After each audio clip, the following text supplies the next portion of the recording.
just wish I could have been there to hold her hand. I look at my memories of my mum and I cry, because they're not happy memories. He's robbed me of that.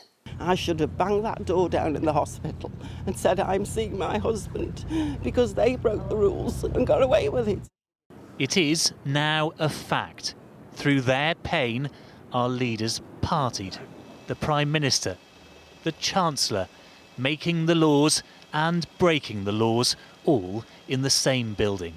Today I've received a fixed penalty notice from the Metropolitan Police relating to an event in Downing Street on the 19th of June 2020. And let me say immediately that I've paid the fine and I once again offer a full apology. And I have to say, in all frankness, at that time, it did not occur to me that this might have been a breach of the rules.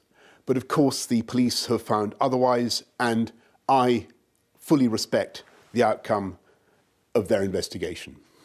The first accusations about a party in Number 10 emerged on the 30th of November last year.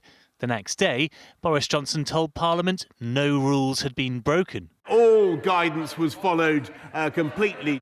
Then, 6 days later, ITV broadcast footage showing staff laughing about that party. His fictional party was a business meeting. And it was not socially distanced. The next day, the Prime Minister repeated his denials. I've been repeatedly assured that no rules were broken. Then on the 10th of January, we revealed this email inviting staff to drinks in the Number 10 garden, including the Prime Minister. 2 days later, he said he hadn't realised it was a party. I believed implicitly that this was a work event. The denials continued until the 31st of January, when Sue Gray published part of her report, concluding that parties amounted to failures of leadership and judgment. And today, the Metropolitan Police confirmed the Prime Minister, his wife and the Chancellor will receive fines.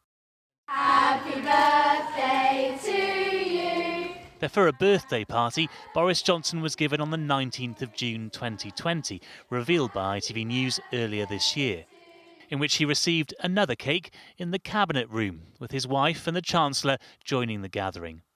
Tonight, Rishi Sunak said in a statement, "I offer an unreserved apology. I understand that for figures in public office, the rules must be applied stringently in order to maintain public confidence.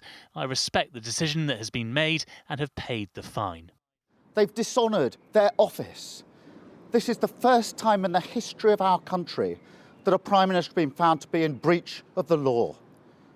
And then he lied repeatedly to the public about it. Britain deserves better. They have to go. But when the Prime Minister is dealing with war in Ukraine, few Conservatives now want war in his own party and have become more willing to defend him. He, at the time, didn't think he was breaking the rules because he was meeting with people at these so-called parties, people he'd been working with cheek by jowl throughout the week anyway.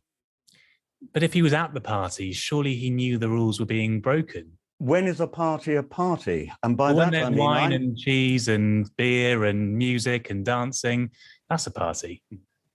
I don't think there was any music or dancing. But others enjoyed far less than that. I couldn't pay my respects to her body. I wasn't allowed. Sylvia Jackson died from COVID in her care home without her daughter or any other family. There was a time not so long ago when being the Prime Minister of the United Kingdom was something great.